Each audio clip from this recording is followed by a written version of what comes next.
की बार राजस्थान पुलिस भर्ती सेवा नियम में काफी बदलाव किया गया है। उस बदलाव को आपको अच्छी तरीके से समझना है। देखो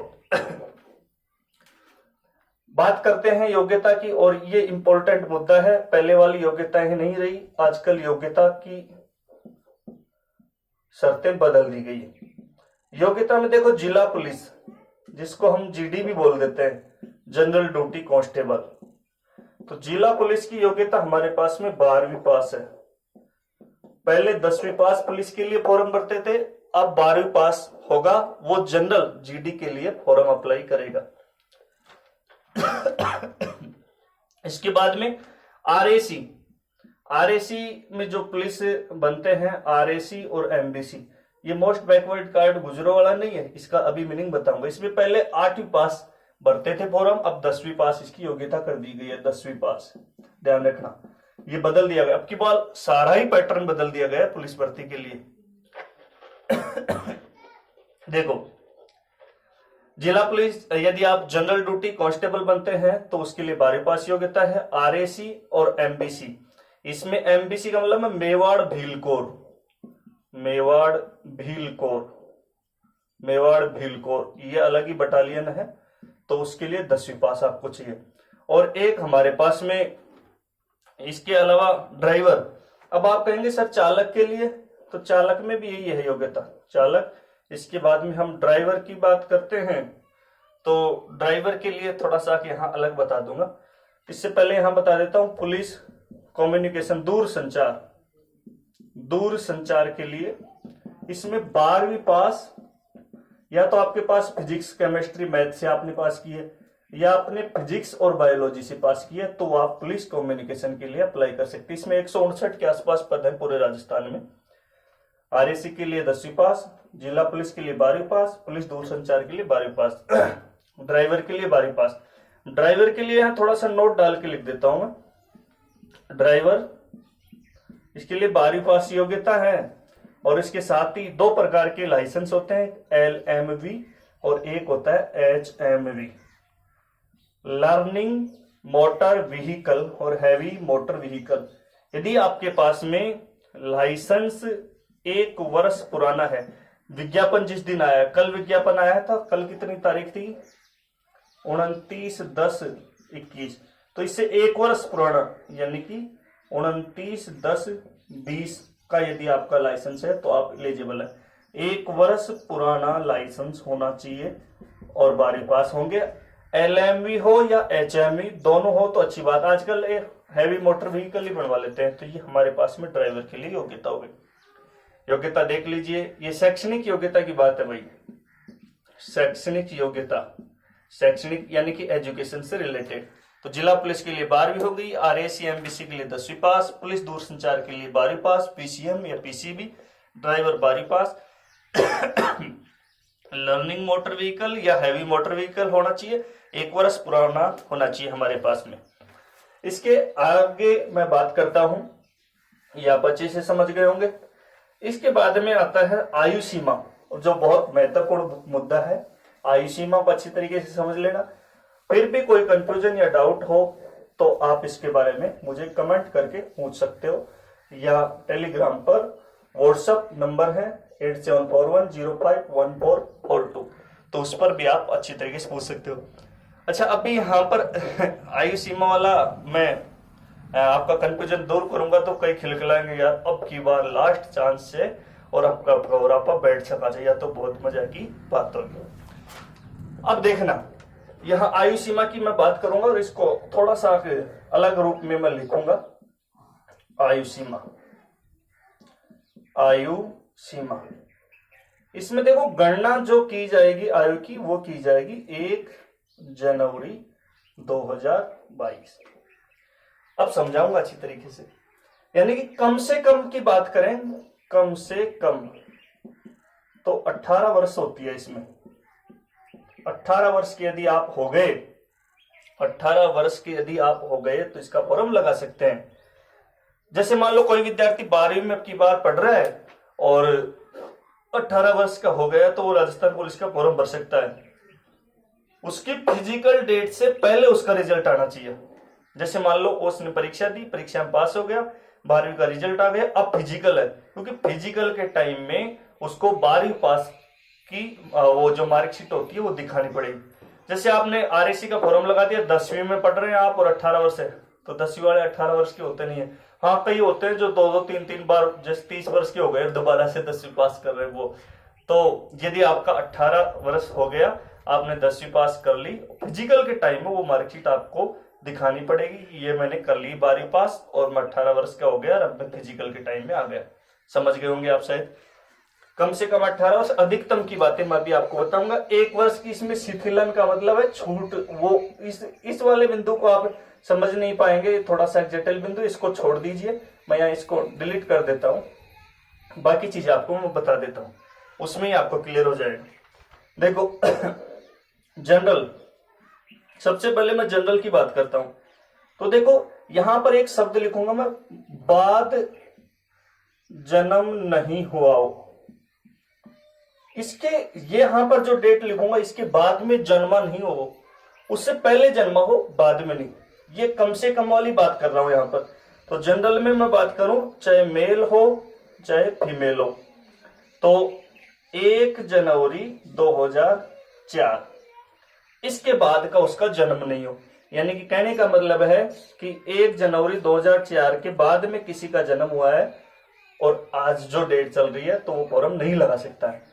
इस डेट से पहले का जन्म हो या इस डेट को जन्म हो तो फॉर्म लगा सकता है, क्योंकि 1/1/2004 और 1/1/2022 तो 18 वर्ष की उम्र यहां पर आ जाएगी। इसके बाद में पहले का जन्म नहीं हो, यानी कि ये तो यहां पर बाद जन्म नहीं हुआ हो, इसका मतलब है कम से कम। अरे जैसे मान लो कि हमारे पास में एक जैसे लड़की है और उस लड़की का नाम सरिता है और उसका जन्म 1 जनवरी 2004 को हुआ और वो 1 जनवरी 2022 को 18 वर्ष की हो गई, तो वो इसका फॉर्म भर सकती है।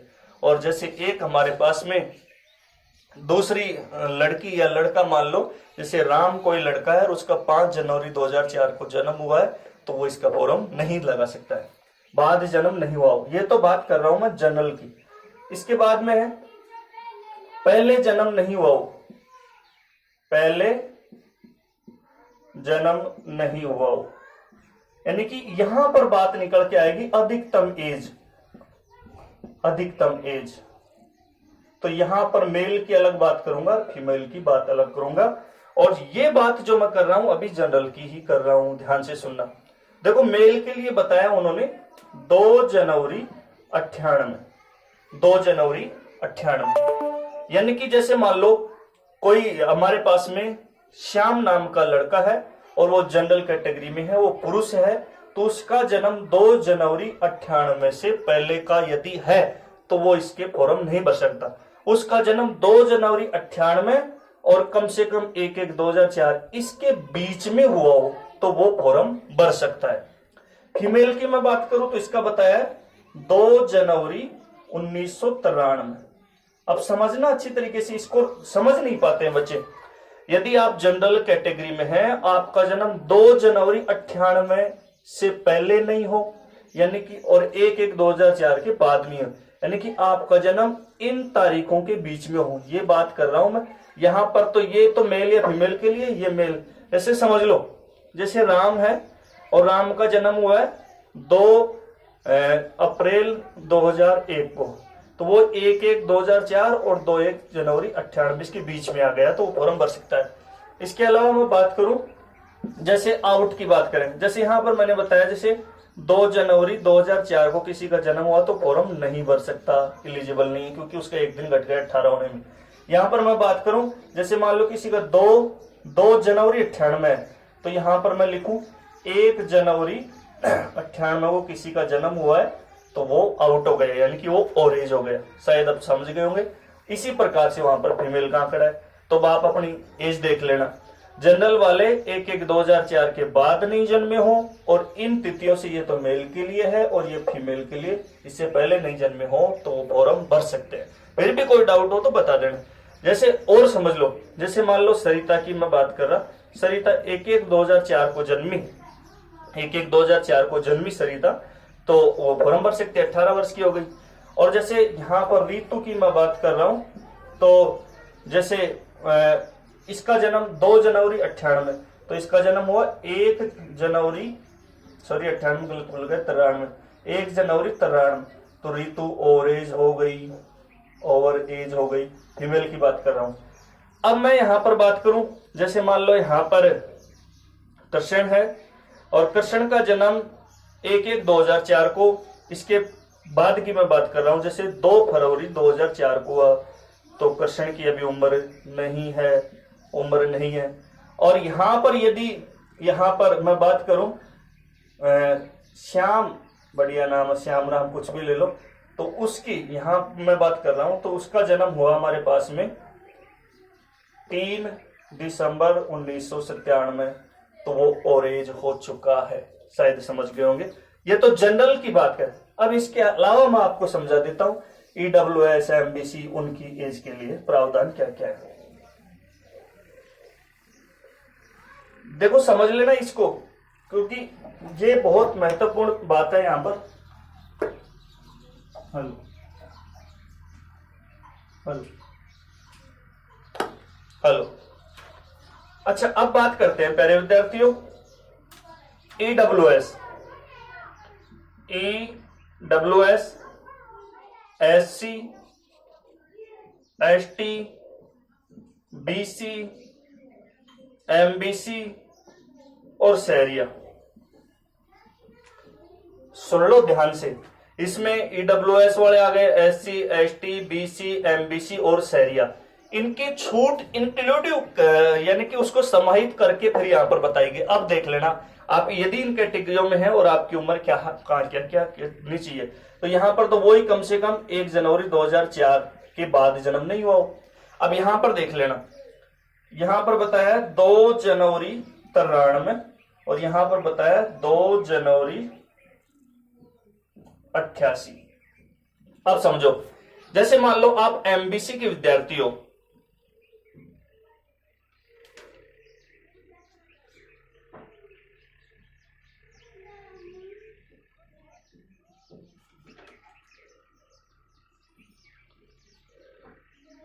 जैसे मान लो आप एमबीसी के विद्यार्थी हो, और एमबीसी के अंदर जैसे मान लीजिए रितेश नाम का कोई विद्यार्थी है, और उसका जन्म हुआ है 5/5 और यहां पर 94, तो 5/5/94 है उसकी डेट ऑफ है, और वो एमबीसी का है, एसटी का है, ईडब्ल्यूएस का है, शहरिया का है। तो क्या वो फॉर्म भर सकता है? हाँ, क्योंकि इसके अकॉर्डिंग आ रहा है, इस 2 जनवरी 93 से पहले का मेल नहीं होना चाहिए, और 2 जनवरी 88 से पहले की फीमेल नहीं होनी चाहिए इन कैटेगरियों में, तो वो फॉर्म भरने के लिए योग्य है, समझ जाओ। और यहाँ न्यूनतम तो 1/1/4 के बाद में जन्म नहीं हो, इस देखो पहले जन्म नहीं हुआ हो, यानी कि ये जो डेट दी है इससे पहले का आपका यदि जन्म है तो आप फॉर्म के लिए इलिजिबल नहीं है। इसमें कौन कौन आ रहे हैं? ईडब्ल्यूएस है, एससी है, एसटी है, बीसी और एमबीसी और शहरिया वर्ग के विद्यार्थी है। तो ये डेट आपको ध्यान रखनी है। मेल के लिए ये है 2 जनवरी 93 से पहले का जन्म नहीं हो, और फीमेल के लिए 2 जनवरी 88 से पहले का जन्म नहीं हो। यदि आप इस एज के अकॉर्डिंग इसके अंडर में आ रहे हैं तो आप फॉर्म लगा सकते हैं। अच्छा, यहां से देखो एक बार, 21/7/28 के लगभग जा रहे हैं, 23 और 5 वर्ष की जो अज्जा छूट मिलते हैं ना, वो इसके अंदर समाहित है। इसके अलावा मैं आगे की बात करता हूं, ये तो हो गई बीसी, एमबीसी, शहरिया वगैरह। कर्मचारी और आश्रित जो कर्मचारी थे और उनकी मृत्यु हो गई, तो वो उन गवर्नमेंट पर आश्रित है, तो उसके लिए उनके जो बच्चे हैं उनको एक तो अनुकंपा नियुक्ति से नौकरी मिल जाती है, और भी बाकी यदि विद्यार्थी तैयारी करे, जैसे मान लो कोई संयोगवश किसी कर्मचारी की मृत्यु हो गई तो उसके स्थान पर उसके पुत्र को नौकरी मिल गई। उसके अलावा जो दूसरा बेटा था वो फॉर्म भरना चाहता है तो उसको कितनी छूट मिलेगी, मेरा कहने का मतलब यह है। तो ये कर्मचारी आश्रित, इसको मैं थोड़ा सा जल्दी से बता देता हूं। ये कर्मचारी आश्रित वगैरह, इसमें वही 1/1/4 है, और यहां पर 2 जनवरी 95 से पहले का नहीं हो, और फीमेल है तो 2 जनवरी 90 से पहले का नहीं हो। एक्स सर्विसमैन की देख लो भाई, एक्स सर्विसमैन, जो एक्स सर्विसमैन है उनके लिए भी उम्र का प्रावधान है। एक्स सर्विसमैन के लिए मैं यहां पर बात करूं तो एक्स सर्विसमैन के लिए न्यूनतम तो 1/1/4, तो एक्स सर्विसमैन तो 18 का क्या, वो तो 40 के आसपास का होता है, 35 35 40 के आसपास। और अधिकतम मेल की बात करें एक्स सर्विसमैन है तो वो होगी 2 जनवरी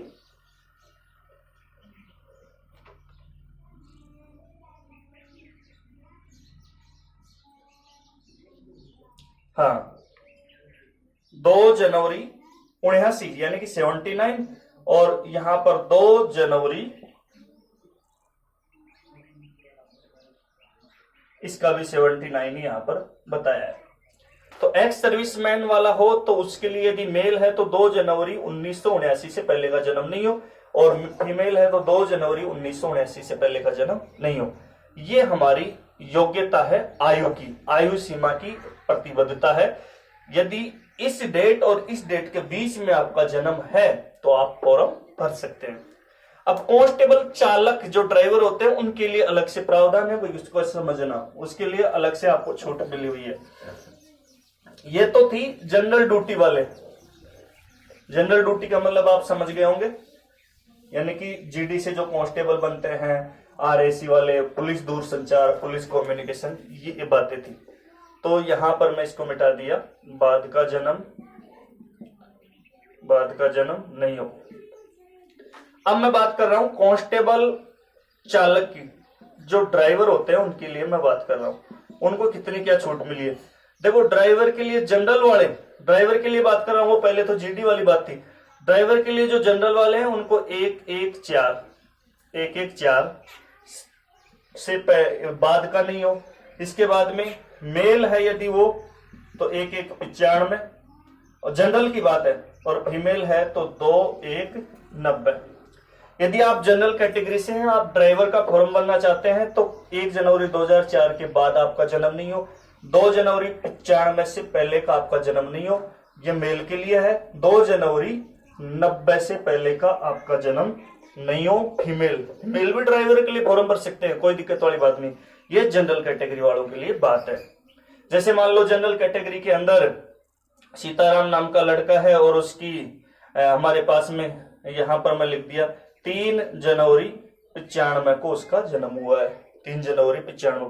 तो ये 2 जनवरी थी, 3 जनवरी ज्यादा, तो वो इसके लिए फॉर्म भर सकता है। और उसका जन्म 1 जनवरी 95 को हुआ है तो वो फॉर्म नहीं भर सकता है। समझ गए होंगे, ये जनरल के लिए चालक की आयु सीमा का निर्धारण है। इसके बाद में वही EWS, SC, ST, MBC वगैरह, उनके लिए क्या है उसको समझ लो। तो यहां पर मैं इसको मिटा देता हूं। जनरल के लिए हो गया। इसके बाद में वही कांस्टेबल चालक की बात कर रहा हूं, SC, ST, EWS जो भी बच गए ना, वो सारे के सारे, MPC, सैरिया, ये सब इसके अंदर आ गए। तो यहां पर सबसे पहले मैं बात करूंगा वही 1/1/2004 से बाद का जन्म नहीं हो। इसके बाद में यहां पर मैं बात करूंगा 2 जनवरी 90, इसमें SC, ST, EWS, MBC, Syria, OBC ये सब आ गए। तो इसमें 2 जनवरी 90 ये तो मेल के लिए है, इससे पहले का जन्म नहीं हो। और फीमेल के लिए मैं बात करूं तो 2 जनवरी 1985 से पहले का जन्म नहीं हो। इसके बाद में मैं यदि बात करूं तो यहाँ कर्मचारी आश्रित वगैरह जो अभी मैंने बताया था आपको, उसके लिए क्या होगा, न्यूनतम तो 114 हो जाएगा। इसके बाद में 2 जनवरी 1992 और यहाँ पर 2 जनवरी 87। और एक्स सर्विसमैन यदि वो ड्राइवर से आवेदन करता है तो उसके लिए क्या है, वो न्यूनतम 114 हो गया। 114 के बाद में 2179 और यहाँ पर 2179। शायद अब आप समझ गए होंगे। ये यहाँ पर इसके लिए तो ये है, और ये कर्मचारी आश्रित वगैरह होते हैं उनके लिए है, और एक्स सर्विसमैन के लिए है। इस डेट से बाद में जन्म नहीं हुआ हो और इस डेट से पहले जन्म नहीं हो, ये तो मेल का कॉलम है और ये फीमेल का कॉलम है। फिर भी कोई डाउट हो तो जरूर पूछना, भूलवश कोई ना कोई बात रह जाए तो।